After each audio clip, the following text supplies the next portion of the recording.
먼저 폴란드와 국방계약을 체결한 한국의 자랑스런 K9 자주포와 FA-50 전투기 영상부터 보시죠.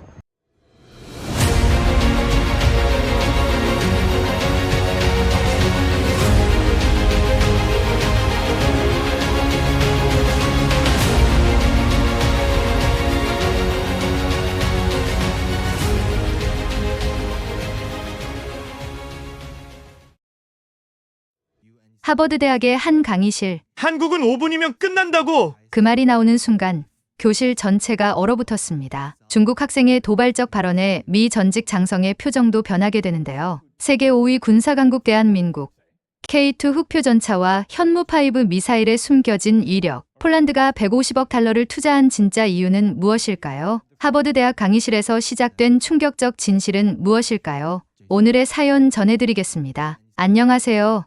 제 이름은 알렉스입니다. 저는 미국 동부의 명문대학에서 동아시아학을 전공하고 있는 평범한 대학생이에요. 어릴 때부터 한국에 대한 관심이 남달랐는데 그건 아버지의 영향이 컸습니다. 아버지는 젊은 시절 미 해병대로 한국에 주둔하셨던 경험이 있으셨거든요. 그때 만났던 한국인들과 함께 훈련했던 한국 군인들에 대한 이야기를 자주 들려주셨죠. 아버지는 항상 말씀하셨어요. 알렉스, 한국인들의 강인함과 불굴의 의지는 세계 어디에서도 찾아볼 수 없는 특별한 것이야. 그런 이야기를 들으며 자란 저는 자연스럽게 한국 문화와 역사에 관심을 갖게 되었고, 대학에 진학한 후에는 동아시아학을 전공으로 선택했습니다. 이번 학기에 저는 동아시아 국제관계와 안보 수업을 듣고 있어요. 이 수업은 아시아 각국의 역사, 문화, 그리고 군사력을 비교 분석하는 내용으로 다양한 국적의 학생들이 참여하고 있습니다. 특히 한국,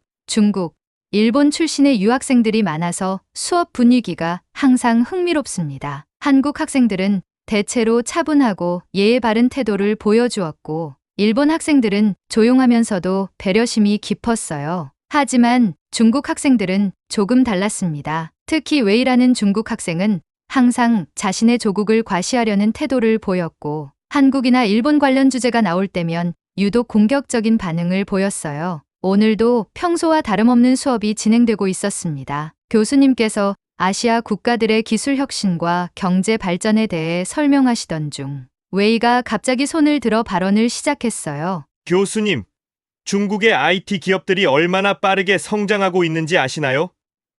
바이두, 텐센트, 알리바바는 이미 세계적인 기업이 되었고, 화웨이와 샤오미는 글로벌 스마트폰 시장을 장악해가고 있습니다. 웨이의 목소리에는 자부심이 가득했습니다. 교수님은 차분하게 고개를 끄덕이셨어요. 네.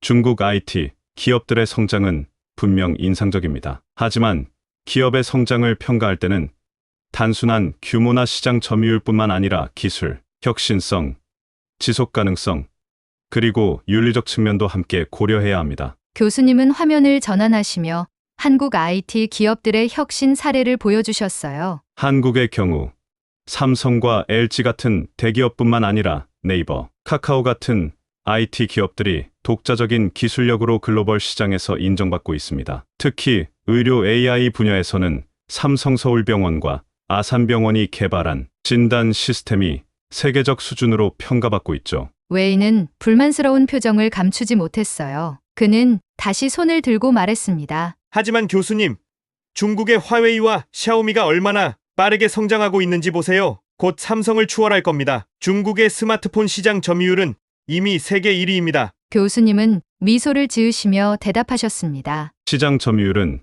중요한 지표입니다만 기술 혁신의 측면에서는 어떨까요? 삼성전자가 개발한 폴더블 폰 기술은 전 세계 특허의 대부분을 차지하고 있고 연간 R&D 투자액은 화웨이나 샤오미의 몇 배에 달합니다. 저는 이 대화를 들으며 깊은 공감을 느꼈어요. 단순한 규모나 성장세보다 진정한 기술 혁신과 가치 창출이 더 중요하다는 교수님의 관점이 옳다고 생각했거든요. 웨이는 점점 초조해 보였습니다. 그때 민수라는 한국 학생이 조용히 손을 들었어요. 제가 한 가지 덧붙이자면 한국 기업들의 강점은 단순한 기술력을 넘어 인간 중심적 혁신에 있다고 생각합니다. 삼성의 폴더블 폰이나 네이버의 AI 기술은 사용자 경험을 최우선으로 고려하며 개발되었죠. 웨이는 민수의 말에 코웃음을 치더니 갑자기 예상치 못한 방향으로 화제를 돌렸습니다. 그런 작은 혁신들이 무슨 소용이 있습니까? 결국 국력은 군사력으로 결정됩니다. 중국은 세계 최대 규모의 군대를 보유하고 있고 한국 같은 나라는 중국이 마음만 먹으면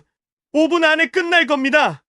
교실 안의 공기가 순식간에 얼어붙었습니다. 웨이의 발언은 학문적 토론의 범위를 한참 벗어난 것이었어요. 저는 불편함을 느꼈고 다른 학생들의 표정에서도 당혹감이 읽혔습니다. 하지만 교수님의 표정은 오히려 밝아졌어요. 마치 이 순간을 기다렸다는 듯한 미소를 지으시며 천천히 자리에서 일어나셨습니다. 웨이 학생이 아주 흥미로운 주제를 꺼내주었네요. 이참에 동아시아 국가들의 군사력에 대해 이야기해볼까요? 교수님은 프레젠테이션 화면을 전환하시며 말씀을 이어가셨어요. 군사력을 평가할 때는 단순히 병력 수나 장비의 양만으로 판단해서는 안 됩니다. 현대전은 기술력, 훈련 수준, 실전 경험, 그리고 전략적 운용 능력이 더욱 중요한 요소로 작용하죠. 교수님은 먼저 한국군의 역사적 배경에 대해 설명하기 시작하셨습니다. 한국군의 우수성을 이해하려면 베트남 전쟁 시기로 거슬러 올라가야 합니다. 1965년부터 베트남 전쟁에 참전한 한국군은 미군 다음으로 큰 전투력을 발휘했습니다. 특히 백마부대, 맹호부대, 청룡부대는 베트콩 게릴라들에게 죽음의 사자로 불릴 정도로 강력한 전투력을 보여주었죠. 교수님의 설명에 저는 깊은 관심을 가지고 경청했습니다. 아버지께서 종종 한국군의 베트남전 활약상에 대해 이야기해 주셨지만 이렇게 체계적으로 들어본 적은 없었거든요. 맹호부대는 중장비를 활용한 기동전과 공격적인 전술로 베트콩의 주요 거점을 초토화시켰습니다. 미군 지휘관들도 한국군의 전투력에 감탄했죠. 청룡부대는 정글전과 고산지대 전투에서 특히 빛을 발했고 정밀한 기습작전과 특수작전을 통해 베트콩에 치명적인 타격을 입혔습니다. 교수님은 계속해서 한국군이 베트남전에서 전설이 된 이유를 설명하셨어요. 죽음의 정글이라 불리던 곳에서도 놀라운 생존력을 보여줬고 맹독성 뱀과 말라리아의 위험 속에서도 결코 물러서지 않았습니다. 연합군 사령부에서는 한국군을 최고의 전투부대로 인정했을 정도였죠. 이 이야기를 들으며 저는 아버지께서 들려주셨던 한국군에 대한 이야기가 떠올랐어요. 아버지는 항상 한국 군인들의 불굴의 정신력과 강인한 의지를 높이 평가하셨거든요. 그런데 웨이가 다시 손을 들고 발언을 시작했습니다. 베트남전은 과거 이야기입니다. 현재 중국군은 200만 명이 넘는 세계 최대 규모의 군대를 보유하고 있습니다. 또한 항공모함, 스텔스 전투기, 최신형 전차 등 첨단 무기를 갖추고 있죠. 한국군은 고작 60만 명에 불과합니다. 숫자만 봐도 비교가 안 되는 수준이죠. 교수님은 차분하게 웨이의 주장을 반박하셨습니다. 현대전에서 병력 규모만으로 군사력을 평가하는 것은 의미가 없습니다. 이라크 전쟁을 생각해 보세요. 이라크는 세계 4위 규모의 군대를 보유했지만 첨단 기술과 우수한 훈련을 갖춘 연합군에게 단 3주 만에 패배했습니다. 교수님은 화면에 글로벌 파이어 파워의 2023년 군사력 순위를 보여주셨어요. 글로벌 파이어 파워가 발표한 최신 군사력 순위에 따르면 한국은 세계 5위, 중국은 3위입니다. GFP는 단순한 병력 수나 무기 보유량뿐만 아니라 국방비, 자원, 지리적 위치, 군대 유연성 등 50여 가지 요소를 종합적으로 평가해서 순위를 매깁니다. 주목할 점은 한국이 2013년 12위에서 꾸준히 상승하여 현재 5위까지 올랐다는 사실입니다. 웨이는 여전히 불만스러운 표정이었습니다. 그래도 3위와 5위는 차이가 있습니다. 중국이 더 높은 순위니까요. 교수님은 미소를 지으시며 다음 슬라이드로 넘어가셨어요. 이제 한국의 방위산업 성과를 살펴볼까요? 한국은 2021년 기준 세계 8위 방산 수출국으로 성장했습니다. 특히 주목할 만한 것은 폴란드와의 대규모 방산 계약입니다. 교수님은 폴란드와 한국의 방산 계약 내용을 자세히 설명하셨어요. 러시아의 우크라이나 침공 이후 폴란드는 K2 흑표전차 1000대, K9 자주포 672문,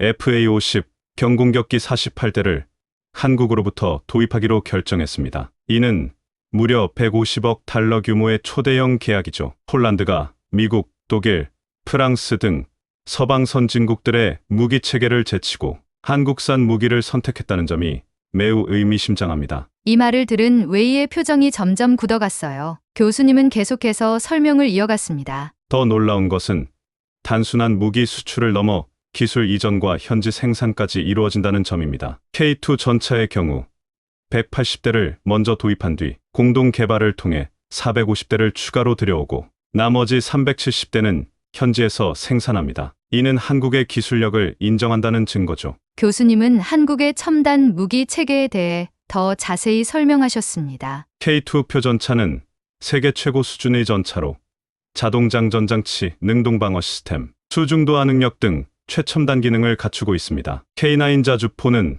터키, 폴란드, 인도, 핀란드, 노르웨이, 에스토니아 등 세계 각국에 수출되고 있으며 나토 표준 무기로 자리 잡았죠. 저는 이런 설명을 들으며 한국의 방위 산업이 이렇게 발전했다는 사실에 놀라웠어요. 아버지의 이야기로만 들었던 한국군의 우수성이 현대에도 이어지고 있다는 것을 알게 되니 더욱 흥미로웠습니다. 그때 민수가 손을 들고 말했습니다. 교수님, 한국의 현무5 미사일에 대해서도 설명해 주실 수 있을까요? 교수님은 환하게 웃으시며 고개를 끄덕이셨어요. 좋은 질문입니다. 현무는 한국이 독자 개발한 최신 전략 무기로 지하 100m 깊이까지 관통할 수 있으며 무려 8톤에 달하는 탄두 중량을 자랑하는 괴물급 미사일입니다. 이 미사일의 파괴력은 기존 재래식 무기의 개념을 완전히 뛰어넘는 수준이죠. 교수님은 화면에 현무5 미사일의 이미지와 재원을 띄우시며 설명을 이어가셨습니다. 현무5는 단순한 무기가 아닌 한국의 첨단 기술력을 상징하는 새로운 랜드마크가 되었습니다. 이런 무기 체계의 개발은 한국이 독자적인 방위 능력을 갖추고 있다는 것을 보여주는 중요한 증거입니다. 웨이는 여전히 불만스러운 표정으로 반박했습니다. 그래도 중국은 핵무기가 있습니다. 한국에는 핵무기가 없잖아요. 교수님은 차분하게 대답하셨습니다. 맞습니다.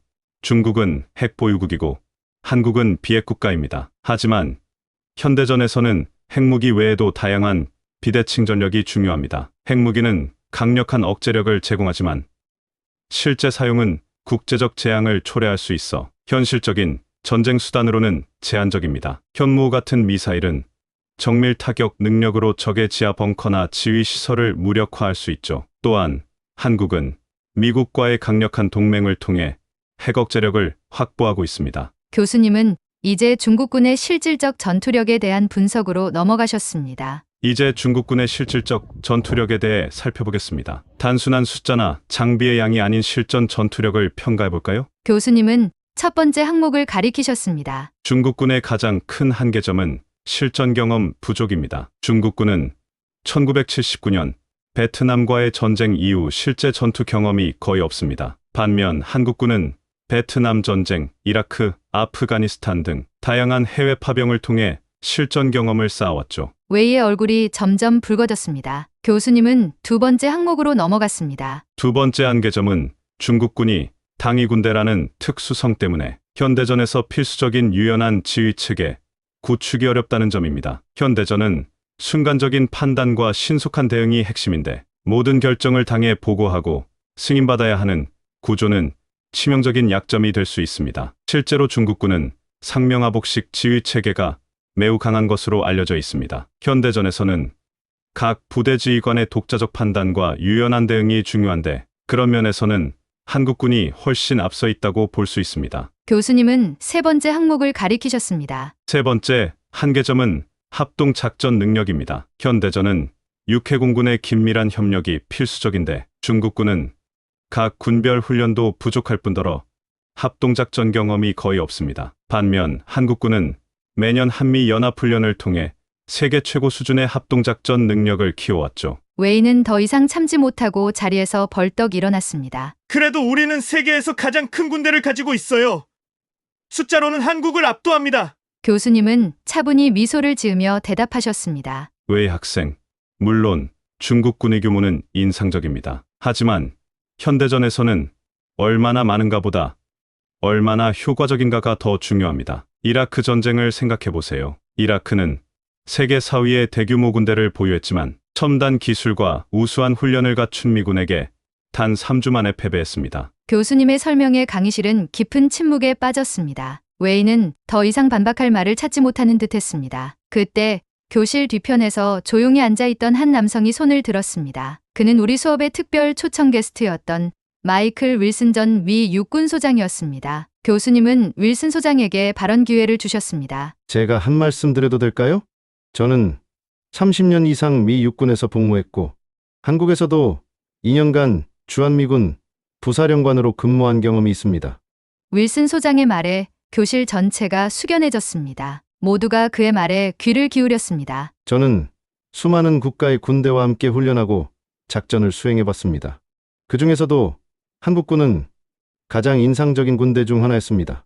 그들의 훈련 수준, 기술적 숙련도, 그리고 무엇보다 투혼은 세계 최고 수준이라고 자신있게 말할 수 있습니다. 윌슨 소장은 자리에서 일어나 앞으로 나오셨습니다. 한국군의 특수부대는 세계 최고 수준입니다. 특히 707 특임대와 UDT는 미국의 특수부대와 어깨를 나란히 할 정도로 뛰어납니다. 저는 이들과 함께 연합훈련을 진행한 적이 있는데 그들의 전술적 판단력과 임무 수행 능력은 정말 놀라웠습니다. 윌슨 소장은 화면에 나온 K2 전차를 가리키며 계속 말씀하셨습니다. K2 흑표 전차는 제가 본 전차 중 가장 인상적인 전차 중 하나입니다. 자동장전 장치, 능동방어 시스템, 첨단 사격 통제 장치 등 최신 기술이 집약되어 있죠. 미국의 M1A2 에이브람스와 비교해도 결코 뒤지지 않는 성능을 갖추고 있습니다. 윌슨 소장의 말에 저는 깊은 감명을 받았습니다. 전문가의 시각에서 바라본 한국군의 실상을 들을 수 있는 소중한 기회였습니다. 더 놀라운 것은 한국의 방위산업 발전 속도입니다. 제가 처음 한국에 갔을 때만 해도 한국은 대부분의 무기를 미국에서 수입했습니다. 하지만 불과 20년 만에 한국은 세계적인 방산 강국으로 성장했습니다.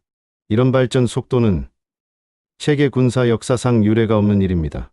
윌슨 소장은 잠시 생각에 잠기더니 중요한 이야기를 덧붙였습니다. 전쟁은 단순히 무기의 성능이나 병력의 수로만 결정되지 않습니다. 군인들의 사기, 훈련 수준, 그리고 지휘관의 리더십이 승패를 좌우하죠.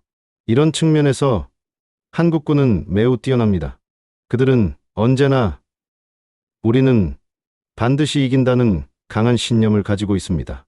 이것이 바로 한국군의 가장 큰 무기입니다. 윌슨 소장의 말에 강의실은 다시 한번 깊은 침묵에 빠졌습니다. 웨이는 더 이상 아무 말도 하지 않았습니다. 그때 민수가 조용히 일어섰습니다. 저도 한마디 덧붙이고 싶습니다. 우리가 군사력을 논하는 이유는 무엇일까요? 전쟁의 본질은 승리가 아닌 평화를 지키는 것이라고 생각합니다. 우리는 과거의 아픈 역사를 통해 그걸 배웠죠. 민수의 차분한 목소리에 강의실이 숙연해졌습니다. 그의 눈빛은 흔들림이 없었습니다. 한국이 군사력을 키우는 이유는 전쟁을 하기 위해서가 아니라 오히려 전쟁을 막기 위해서입니다. 현무5도 K2 전차도 모두 평화를 지키기 위한 우리의 의지를 보여주는 것이죠. 민수의 말에 윌슨 소장이 고개를 끄덕이며 말했습니다. 맞습니다. 강한 군대를 갖추는 것은 전쟁을 일으키기 위해서가 아니라 전쟁을 억제하기 위해서입니다. 평화를 원하거든 전쟁을 준비하라는 로마의 격언이 있죠. 한국은 이 원칙을 잘 이해하고 있는 나라입니다. 교수님은 마지막으로 말씀하셨습니다. 오늘 우리는 매우 중요한 교훈을 배웠습니다. 진정한 힘이란 무엇일까요?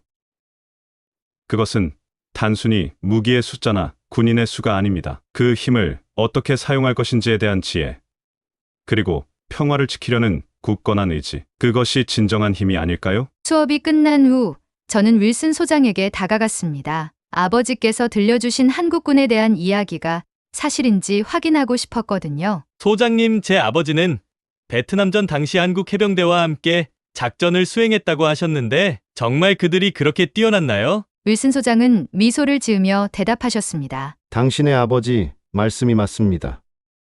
베트남전 당시 한국 해병대는 청룡부대라는 이름으로 활동했는데 그들은 미 해병대에서도 인정한 최고의 전투부대였습니다. 특히 정글전과 대게릴라전에서 놀라운 능력을 보여줬죠. 미군 지휘관들은 한국군이 담당하는 지역은 가장 안전한 지역이 된다고 말할 정도였습니다. 윌슨 소장의 말에 저는 깊은 감동을 느꼈습니다. 아버지의 이야기가 과장된 것이 아니라 사실이었다는 것을 확인하니 더욱 뿌듯했습니다. 그런데 소장님, 웨이가 말한 것처럼 중국이 한국을 5분 만에 제압할 수 있을까요? 윌슨 소장은 고개를 저으며 대답하셨습니다. 전혀 그렇지 않습니다. 현대전은 그렇게 단순하지 않아요. 한국은 세계 최고 수준의 방공 시스템, 첨단 미사일 체계, 그리고 잘 훈련된 군대를 갖추고 있습니다. 게다가 한미동맹을 통한 강력한 억제력도 있죠. 중국이 한국을 공격한다는 것은 현실적으로 불가능한 시나리오입니다. 윌슨 소장은 이어서 말씀하셨습니다. 더 중요한 것은 한국과 중국은 이제 경제적으로 너무나 밀접하게 연결되어 있다는 점입니다. 양국 간 무역 규모는 연간 3천억 달러가 넘습니다. 군사적 충돌은 양국 모두에게 재앙이 될 것이고 그것을 원하는 지도자는 없을 겁니다.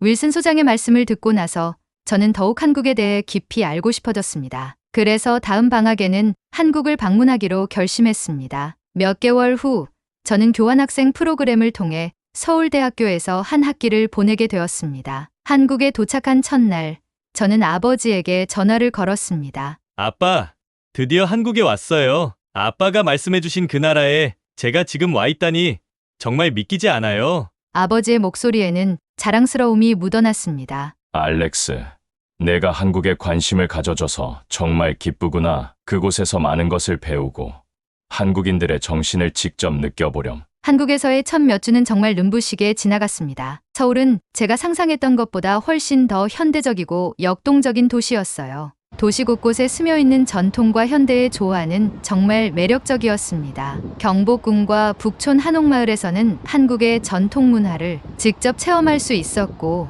남산타워에서는 서울의 아름다운 야경을 감상하며 한국의 현대적 면모를 느낄 수 있었습니다. 특히 민수는 서울에서 저의 가이드 역할을 자처해 주었습니다. 그는 수업에서 만났던 그 한국 학생이었죠. 민수 덕분에 저는 한국 문화의 깊은 면모들을 경험할 수 있었습니다. 한국어 수업을 통해 언어를 배우고 현지 친구들과 함께 한국 문화를 경험하며 한국인들의 사고방식과 생활방식을 더 깊이 이해할 수 있었습니다. 특히 정이라는 개념은 제게 깊은 인상을 남겼습니다. 그것은 단순한 감정을 넘어 사람과 사람 사이의 깊은 유대감을 의미했죠. 어느 날 민수가 특별한 제안을 했습니다. 알렉스, 이번 주말에 국방부에서 주최하는 국군의 날 행사가 있어. 일반인에게 공개되는 군사 퍼레이드와 장비 전시회인데 관심 있어? 저는 흥분을 감추지 못하고 수락했습니다. 수업에서 들었던 한국군의 첨단 장비를 직접 볼 수 있는 기회였으니까요. 주말이 되어 우리는 서울 여의도에서 열리는 국군의 날 행사장으로 향했습니다. 행사장에 도착하자 웅장한 군악대의 연주가 우리를 맞이했고,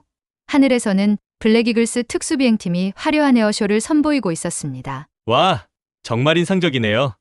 저는 감탄을 금치 못했습니다. 민수는 미소를 지으며 말했습니다. 블랙이글스는 우리 공군의 자랑이야. 세계적인 에어쇼에서도 인정받는 수준이지. 조종사들은 엄청난 훈련을 거쳐 선발된 최고의 인재들이야. 행사장 안으로 들어가자 다양한 군사 장비들이 전시되어 있었습니다. K2 흑표 전차, K9 자주포, K21 장갑차 등 수업에서 들었던 무기 체계들을 실제로 볼 수 있었죠. 이게 바로 K2 흑표 전차군요. 저는 흥분된 목소리로 말했습니다. 민수는 고개를 끄덕이며 설명해 주었습니다. 맞아. K2는 우리나라가 독자 개발한 최신형 전차야. 자동장전 장치, 능동방어 시스템, 첨단 사격 통제 장치 등 최신 기술이 집약되어 있지. 특히 이 전차는 수중도하 능력이 있어서 강이나 하천도 쉽게 건널 수 있어. 저는 K2 전차를 자세히 살펴보았습니다. 윌슨 소장이 말씀하셨던 것처럼 정말 인상적인 전차였습니다. 폴란드가 이 전차를 대량으로 구매했다면서요? 맞아. 폴란드는 러시아의 우크라이나 침공 이후 국방력 강화를 위해 K2 전차 1000대를 포함한 대규모 빵산 계약을 체결했어. 이건 단순한 무기 수출을 넘어 기술 이전과 현지 생산까지 포함된 포괄적인 협력이야. 다음으로 우리는 K9 자주포 전시구역으로 이동했습니다. 이것이 K9 자주포군요. 수업 시간에 들었던 그 무기 맞죠? 민수는 자랑스러운 표정으로 설명했습니다. 그래. K9은 세계 최고 수준의 자주포로 인정받고 있어. 사거리가 40km가 넘고 자동화 시스템으로 3명의 승무원만으로도 운용이 가능해.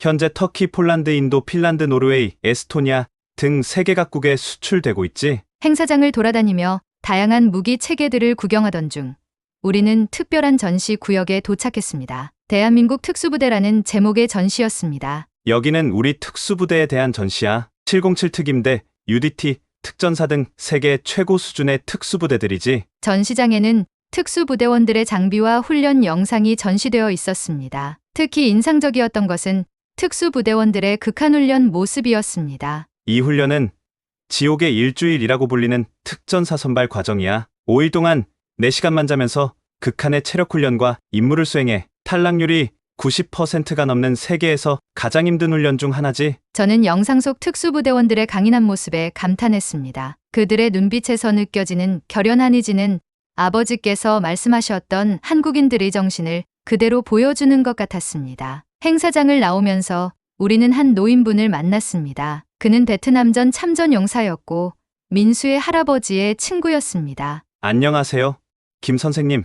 이쪽은 제 미국 친구 알렉스예요. 동아시아학을 전공하고 있고 한국군에 대해 관심이 많아요. 노인은 친절한 미소로 저를 맞이해 주셨습니다. 반갑네. 젊은이, 미국에서 왔다고?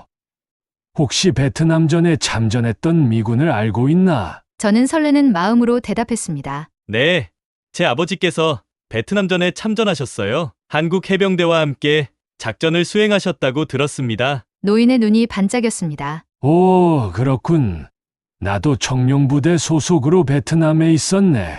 혹시 아버지 이름이 뭔가? 제임스 윌리엄스입니다. 노인은 잠시 생각에 잠기더니 머리를 저었습니다. 이름은 기억나지 않지만 미 해병대와 함께 많은 작전을 수행했었지. 그들은 용감한 전사들이었어. 노인은 베트남전 당시의 이야기를 들려주셨습니다. 정글 속에서의 치열한 전투, 동료들과의 우정, 그리고 전쟁의 참혹함까지. 그의 이야기는 교과서에서는 배울 수 없는 생생한 역사였습니다. 우리 청룡부대는 죽음의 사자라고 불렸네. 베트콩들이 우리가 주둔한 지역은 절대 접근하지 않았지. 그만큼 우리의 전투력을 두려워했던 거야. 노인의 이야기를 들으며 저는 아버지께서 들려주셨던 한국군에 대한 이야기가 떠올랐습니다. 그리고 그것이 과장이 아닌 사실이었다는 것을 다시 한번 확인할 수 있었습니다. 행사를 마치고 돌아오는 길에 민수가 물었습니다. 알렉스, 오늘 행사 어땠어? 저는 진심으로 대답했습니다. 정말 인상적이었어요. 한국군의 첨단 장비들도 놀라웠지만 더 놀라웠던 건 군인들의 눈빛이었어요. 그들의 눈에서 강한 의지와 자부심이 느껴졌거든요. 민수는 고개를 끄덕였습니다. 그게 바로 우리 한국군의 진짜 힘이야. 첨단 무기도 중요하지만 그것을 다루는 사람들의 정신이 더 중요하지. 우리는 과거의 아픔을 통해 다시는 그런 고통을 겪지 않겠다는 강한 의지를 갖게 되었어. 다음 주 민수는 저에게 또 다른 특별한 제안을 했습니다. 알렉스, 다음 주에 국방과학연구소 견학 프로그램이 있는데 관심 있어? 외국인 학생들도 참가할 수 있는 특별 투어야. 저는 기쁜 마음으로 수락했습니다. 한국의 첨단 국방 기술을 직접 볼 수 있는 기회였으니까요. 대전에 위치한 국방과학연구소를 방문한 날, 저는 한국의 기술력에 다시 한번 놀랐습니다. 보안 검색을 마치고 들어간 연구소는 제가 상상했던 것보다 훨씬 더 첨단 시설이었습니다. 최첨단 연구 시설과 연구원들의 열정적인 모습은 한국이 왜 세계적인 방산 강국으로 성장할 수 있었는지를 잘 보여주었습니다. 가이드가 우리를 맞이하며 설명을 시작했습니다. 국방과학연구소는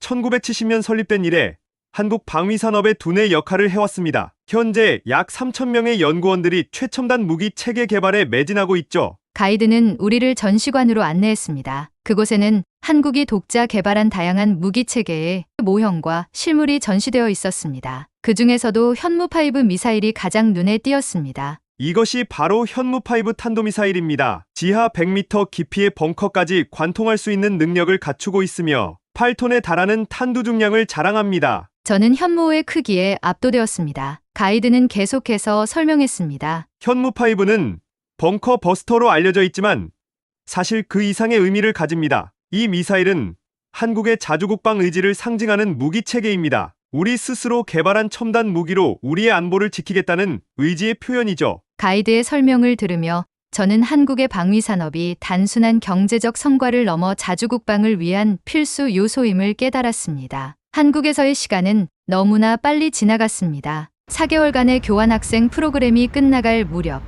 저는 한국에 대한 깊은 애정과 존경심을 품게 되었습니다. 특히 한국의 국방력과 기술력에 대한 인식은 완전히 바뀌었죠. 귀국 전날 저는 민수와 함께 남산타워에 올랐습니다. 서울의 화려한 야경이 발 아래 펼쳐졌고 우리는 그 아름다운 풍경을 바라보며 이야기를 나눴습니다. 민수, 한국에서 보낸 시간은 내 인생에서 가장 소중한 경험이 될 것 같아요. 특히 한국의 군사력과 방위산업에 대해 알게 된 것은 정말 놀라운 발견이었어요. 민수는 미소를 지으며 대답했습니다. 우리나라가 이렇게 발전한 것은 모두 우리 선조들의 희생과 노력 덕분이야. 6.25 전쟁 이후 폐허가 된 나라에서 시작해서 이제는 세계 10위권의 경제 대국이자 군사 강국으로 성장했지. 이건 정말 세계 역사상 유례없는 성취라고 생각해. 저는 고개를 끄덕였습니다. 맞아요. 한국의 발전 속도는 정말 놀라워요. 특히 방위산업 분야에서의 성장은 더욱 인상적이에요. 웨이가 말했던 것처럼 5분 만에 끝날 나라가 아니라 오히려 세계가 주목하는 군사 강국이 되었으니까요. 민수는 잠시 생각에 잠기더니 말했습니다. 사실 우리가 강한 군대를 원하는 이유는 단순히 싸우기 위해서가 아니야. 다시는 그런 고통을 겪지 않기 위해서야. 평화를 원하거든 전쟁을 준비하라는 말이 있잖아. 우리는 그 원칙을 철저히 따르고 있는 거지. 민수의 말에 저는 깊이 공감했습니다. 한국인들의 강인함과 회복력은 단순한 호전성이 아닌 평화를 지키기 위한 의지에서 비롯된 것이었습니다. 미국으로 돌아온 후 저는 동아시아학 수업에서 한국의 국방 산업에 대한 발표를 준비했습니다. 그리고 발표 당일 저는 자신감 있게 단상에 올랐습니다. 오늘 저는 한국의 국방 산업 불가능을 가능으로 만든 여정이라는 주제로 발표하겠습니다. 발표를 시작하자 강의실의 모든 학생들이 집중했습니다. 특히 그날 논쟁이 있었던 수업에 함께 있었던 학생들은 더욱 관심 있게 들었죠. 웨이는 교실 뒤편에 앉아 팔짱을 끼고 저를 지켜보고 있었습니다. 그의 표정은 여전히 다소 회의적이었지만 적어도 발표를 들을 의향은 있어 보였습니다. 한국은 1950년대 전쟁의 폐허 속에서 시작해 오늘날 세계 8위 방산 수출국으로 성장했습니다. 이것은 단순한 경제적 성공을 넘어 한 국가의 생존과 자주 독립을 위한 불굴의 의지를 보여주는 사례입니다. 저는 한국에서 직접 보고 배운 내용을 바탕으로 K2 전차, K9 자주포, 현무5 미사일 등 한국의 첨단 무기 체계에 대해 상세히 설명했습니다. 특히 폴란드와의 대규모 방산 계약을 강조했습니다. 특히 주목할 만한 것은 폴란드와의 대규모 방산 계약입니다. 러시아의 우크라이나 침공 이후 폴란드는 K2 흑표전차 1000대, K9 자주포 672문, FA-50 경공격기 48대를 한국으로부터 도입하기로 결정했습니다. 이는 무려 150억 달러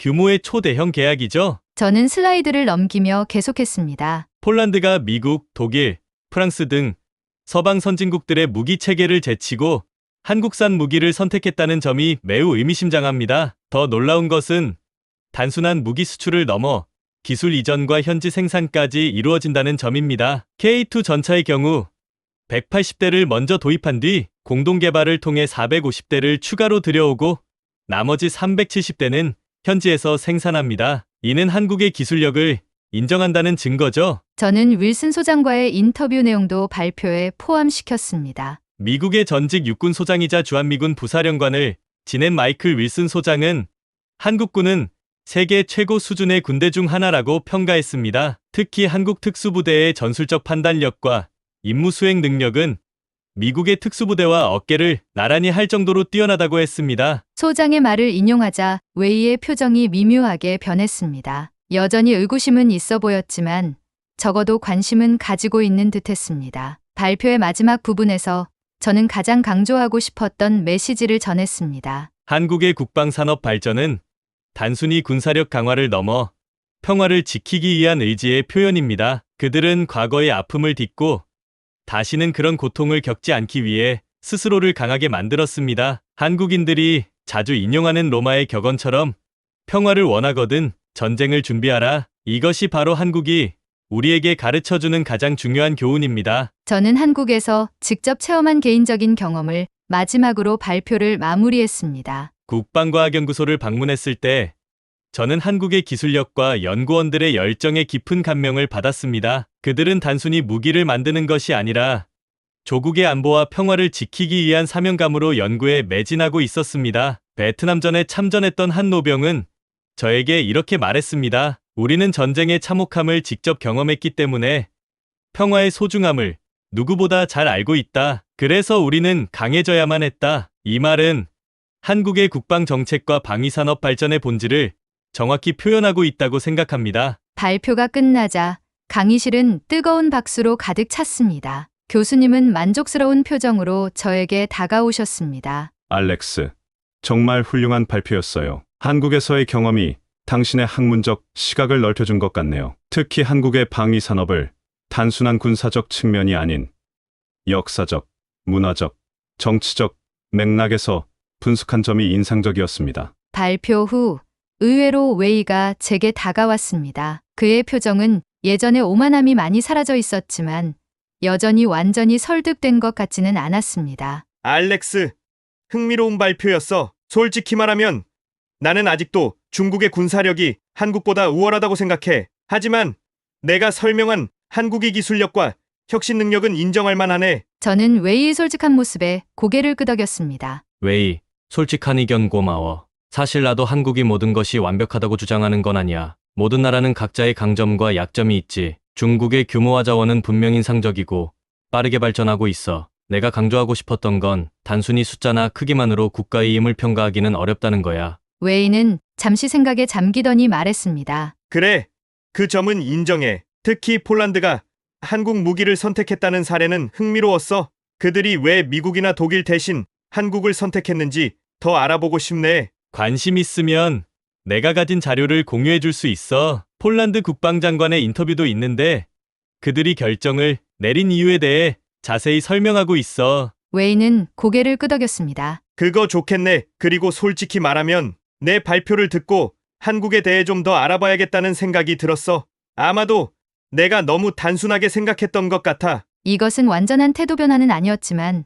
적어도 대화의 시작점이 될 수 있었습니다. 저는 그것만으로도 충분히 의미 있다고 생각했습니다. 그날 이후 웨이와 저는 종종 만나 아시아 국가들의 역사와 군사력에 대해 토론하는 시간을 가졌습니다. 처음에는 날카로웠던 우리의 대화가 점차 서로를 이해하고 존중하는 방향으로 발전해 갔습니다. 웨이는 여전히 중국에 대한 자부심이 강했지만 적어도 다른 나라의 성취를 인정할 수 있는 마음의 여유를 갖게 되었습니다. 대학 졸업 후 저는 국제안보 분야에서 일하기로 결심했습니다. 워싱턴 DC의 한 싱크탱크에서 동아시아 안보 정책을 연구하는 직책을 얻었고 특히 한미 동맹과 지역 안보 협력에 초점을 맞추었습니다. 물론 처음에는 이상과 현실 사이의 간극에 좌절하기도 했습니다. 국제관계는 교실에서 배운 것보다 훨씬 더 복잡하고 때로는 냉혹했으니까요. 그럼에도 불구하고 저는 한국과 미국 사이의 이해를 증진시키기 위해 노력했습니다. 제 연구와 정책 제안이 양국 관계에 작은 기여라도 할 수 있기를 바랐죠. 동시에 저는 한국 문화를 알리는 활동도 꾸준히 했습니다. 지역 사회에서 한국 문화 행사를 주최하고 대학에서 특강을 하며 더 많은 사람들에게 한국의 다양한 면모를 소개했습니다. 졸업 후 5년이 지난 어느 날 저는 웨이에게서 이메일을 받았습니다. 그는 베이징 대학에서 국제관계를 가르치고 있으며 최근에 한국을 방문했다고 했습니다. 알렉스, 오랜만이네. 지난주에 학술 교류 프로그램으로 서울대학교를 방문했어. 내가 그토록 열정적으로 이야기했던 한국을 직접 경험해보니 많은 것을 새롭게 보게 되었어. 특히 국방과학연구소를 방문했을 때는 정말 놀라웠어. 그들의 기술력과 혁신 정신은 분명 배울 점이 많았지. 물론 나는 여전히 중국의 발전 가능성과 잠재력을 믿고 있어. 하지만 이제는 다른 나라의 성취도 인정할 수 있게 되었지. 이건 부분적으로 내 덕분이야. 그날 수업에서 시작된 우리의 논쟁이 내 시야를 넓혀주었어. 웨이의 메시지를 읽으며 저는 깊은 감동을 느꼈습니다. 완벽한 변화는 아니었지만 진정한 이해와 존중으로 향하는 의미 있는 한 걸음이었습니다. 가끔 그날 수업 시간을 떠올릴 때면 저는 미소를 짓게 됩니다. 한 번의 논쟁이 제 인생의 방향을 바꿔놓았으니까요. 그리고 그날 민수가 했던 말이 아직도 제 마음속에 깊이 새겨져 있습니다. 한국이 군사력을 키우는 이유는 전쟁을 하기 위해서가 아니라 오히려 전쟁을 막기 위해서입니다. 현무5도 K2 전차도 모두 평화를 지키기 위한 우리의 의지를 보여주는 것이죠. 이것이야말로 한국이 세계에 전하는 가장 중요한 메시지가 아닐까요? 힘은 지배하기 위한 것이 아니라 평화를 지키기 위한 것이라는, 물론 현실 세계에서 이 원칙이 항상 지켜지는 것은 아닙니다. 국제관계는 이상과 현실 사이의 끊임없는 긴장 속에 존재하니까요. 그럼에도 불구하고 우리는 이런 이상을 향해 노력해야 한다고 저는 믿습니다. 저는 앞으로도 한국과 미국, 그리고 동아시아의 평화와 안정을 위해 제 역할을 다할 것입니다. 그리고 언젠가 다시 한국을 방문하여 제 인생을 바꿔준 그 나라와 사람들에게 감사의 마음을 전하고 싶습니다. 한국은 이제 제게 단순한 외국이 아닌 제 정신적 여정의 중요한 부분이 되었습니다. 그곳에서 배운 가치와 교훈은 제 삶의 나침반이 되어 복잡하고 때로는 혼란스러운 국제관계의 세계에서 방향을 찾는데 도움을 줄 것입니다. 완벽한 해답은 없을지라도 우리는 서로를 이해하고 존중하기 위해 끊임없이 노력해야 한다는 것. 그것이 제가 한국에서 배운 가장 소중한 교훈입니다. 오늘의 사연은 여기까지였습니다.